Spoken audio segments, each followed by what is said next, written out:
Assalamualaikum warahmatullahi wabarakatuh. Saya perwakilan dari Karang Taruna ingin mengetahui makam dari Mbah Cokro yang berada di Kauman Ponorogo, yang tidak semua orang ketahui, khususnya dari Kauman. Dan saya akan berbincang-bincang dengan tokoh masyarakat yang sedikit tahu tentang Mbah Cokro. Waktu dan tempat saya persilahkan Bapak Wasis. Terima kasih. Pertama-tama kami sampaikan kepada semua yang subscribe di video ini. Dengan demikian panjenengan sami bisa membantu dari keberadaan channel yang kita bikin ini.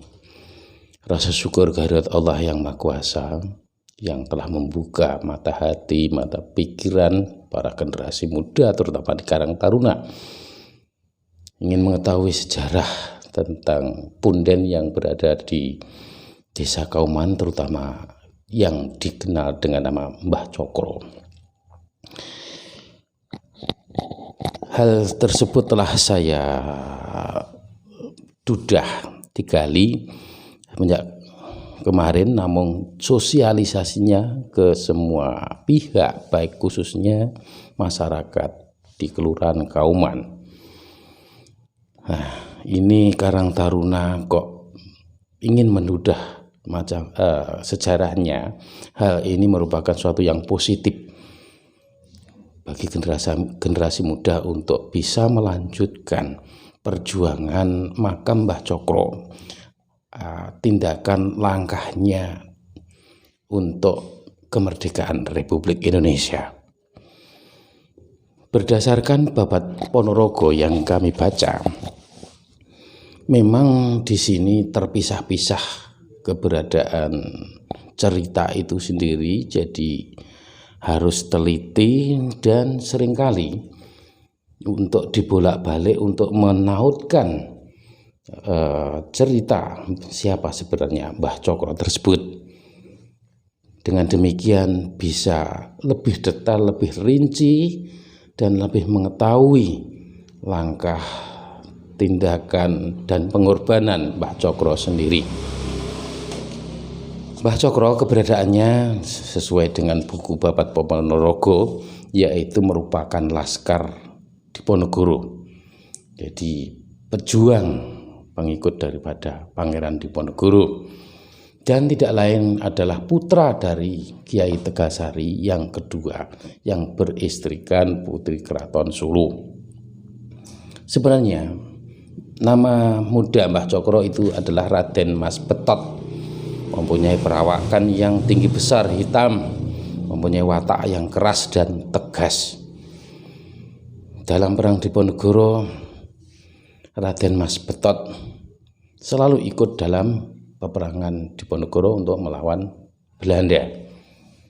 Juga makam Mbah Abdurrahman yang berada di Kauman Jalan Kiai Mojo itu merupakan laskar Diponegoro juga, jadi masih satu zaman. Perang Diponegoro sendiri diketahui berakhir pada tahun 1830. Kemudian perpisahannya di Pacitan. Beliau sebelum perjanjian Giyanti itu berwasiat kepada para pengikutnya, yakni laskar Diponegoro, perjuangan ini telah berakhir, maka lanjutkanlah perjuangan ini di daerah masing-masing. Tidak terkecuali Raden Mas Betot merupakan putra dari Kiai Tegasari yang berhak untuk menduduki jabatan bupati waktu itu. Keterlibatan Pangeran Betot dalam menjadi laskar Diponegoro ini dicurigai oleh Belanda.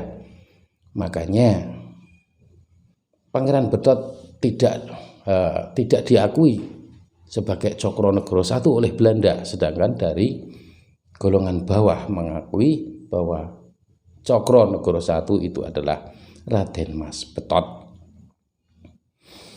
Nah, hal tersebut menjadi keprihatinan daripada orang tuanya, yaitu yang dari Putri Solo itu, sehingga beliau tirakat pisah ranjang pulang ke desa Coper. Nah, meskipun demikian Raden Mas Betot tetap dengan ayahnya Raden Kasan Besari, tetap di sana menjalin kekeluargaan dengan baik. Kan tahun berganti tahun perjuangan Raden Mas Betot yaitu mendidik para pemuda untuk menjadi pejuang untuk memusuhi Belanda. Di antaranya yaitu mengumpulkan pemuda untuk dilatih silat. Nah, sebenarnya silat yang berada di Kelurahan Kauman itu merupakan cikal bakal, ya, cikal bakalnya yaitu yang diajarkan oleh Raden Mas Betot. Nah, itu seperti PH, itu merupakan pencak keraton, ciri khas pencak keraton. Jadi ini yang belum diungkap, ya. Melihat daripada perjuangannya seperti itu, dicurigai bahwa pencak keraton ini diciptakan oleh Raden Mas Betot.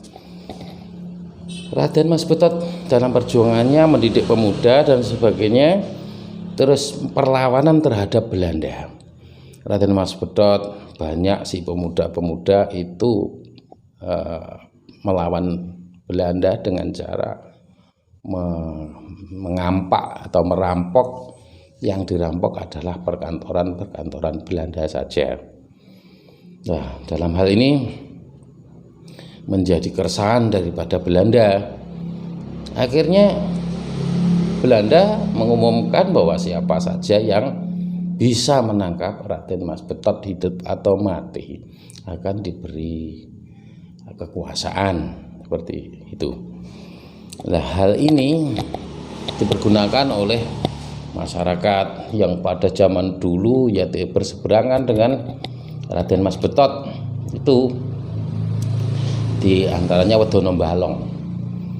Mengetahui bahwa penyerangan nanti akan memasuki daerah Balong, Wedono Balong memerintahkan para bawahannya untuk menyiapkan bagaimana Raden Mas Betot dan para pengikutnya yang dijuluki yang dijuluki Patik, ya, Kampak Patik. Ketika perjalanan menuju ke Balong itu melewati Ngasinan. Di Ngasinan itu sudah disediakan warung ayu. Nah, di sana warung ayu itu menarik para pemuda dan sebagainya, senang-senang dan sebagainya, guyang-guyu seperti itu. Nah, tidak tahu mereka itu pesan kopi. Nah, padahal kopi yang diberikan di warung ayu tersebut merupakan kopi genji atau istilahnya kopi kecubung. Nah, di sana sesakti apapun kepintarannya, kalau sudah minum kopi kecubung itu akan lemes. Nah, di situ semua menjadi teler. Nah, semua sejumlah 40 pemuda itu ditangkap, dilucuti beserta senjatanya, dibawa ke kota Ponorogo. Nah, di situ terdapat sebuah senjata yang menjadi ciri khas daripada Pangeran Betot, yang berupa keris seperti setengah tombak, ya, tombak tapi tidak panjang. Nah, itu merupakan ciri khas senjata daripada Raden Mas Betot. Di situ sudah ada bukti, lah tidak bisa mengelak lagi. Maka Belanda sangat khawatir karena pada saat itu terjadi krisis kepemimpinan, dan Tegalsari merupakan kekuatan yang sangat besar. Pada waktu itu mempunyai santri sejumlah 10.000, bahkan Tegasari sendiri mau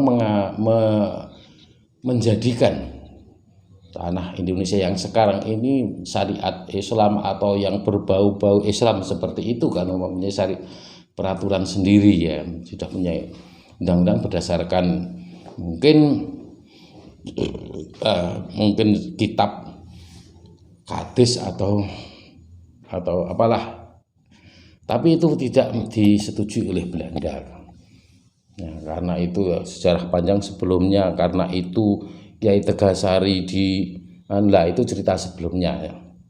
Cerita sebelum itu Raden Mas Betot. Kembali ke cerita Raden Mas Betot, akhirnya terbongkar bahwa Raden Mas Betot ini berkomplot dengan Kampak Patik yang menyerang kantor perkantoran Belanda. Ya, ketika akan memberikan hukuman terjadi pergolakan. Ini Belanda ini takut, bagaimana ini? Akhirnya tentara kompeni pemimpinnya menghadap ke Kiai Hasan Besari. Ini gimana Kiai? Ternyata jenengan, cara istilahnya, ini sarang daripada Laskar Diponegoro. Ini buktinya. Nah, terjadilah perdebatan dan sebagainya. Akhirnya disepakati bahwa yang diangkat menjadi Bupati Ponorogo itu putra daripada istri yang lain. Jadi Raden Mas Betot tetap akan diadili oleh Belanda. Terjadi seperti itu. Akhirnya dibawa ke Belanda, dieksekusi di Kelurahan Kauman ini, dimakamkan di Kelurahan Kauman ini, dengan catatan oleh Belanda, siapapun itu masyarakat yang menceritakan tentang Raden Mas Betot ini dianggap orang tersebut adalah pengikut daripada Raden Mas Betot.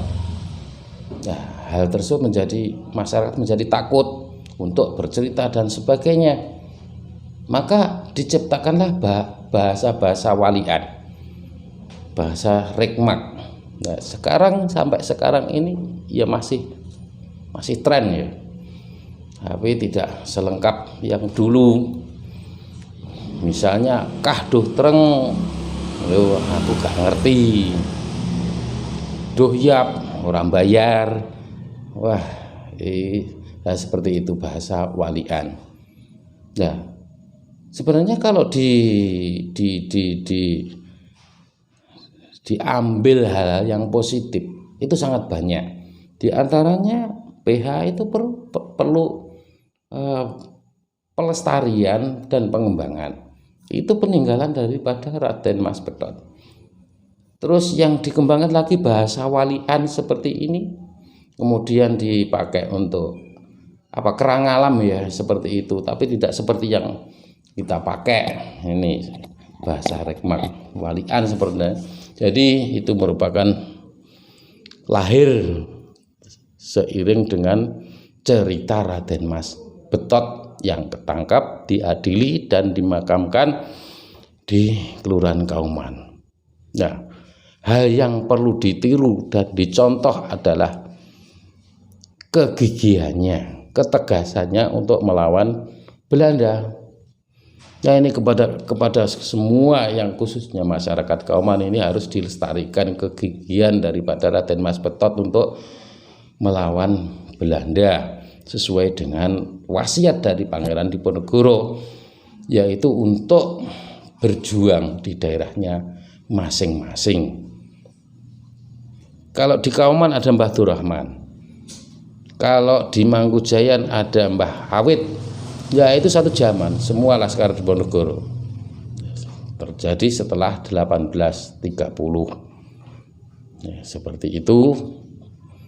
Jadi bisa disimpulkan, digarisbawahi bahwa Mbah Betot atau Mbah Cokro I itu adalah tokoh pejuang Laskar Diponegoro yang dimakamkan di Kauman, putra dari Kiai Hasan Besari yang kedua, garwa dari Putri Sulu. Nah, itu sedikit cerita yang kita ambil dari Babat Ponorogo ini. Nah, ini Babat Ponorogo menjenengan nanti monggo dibaca, dibahas bersama-sama. Nanti kita baca. Mungkin ada sesuatu yang perlu ditanyakan atau dibahas dalam kesempatan ini. Monggo Mas. Terima kasih untuk keterangannya Bapak Wasis. Dan ternyata seperti itu kisah perjuangannya Kyai Betot. Sungguh mulia sekali beliau. Dan saya akhiri pada malam hari ini, akhir kata, wassalamualaikum warahmatullahi wabarakatuh.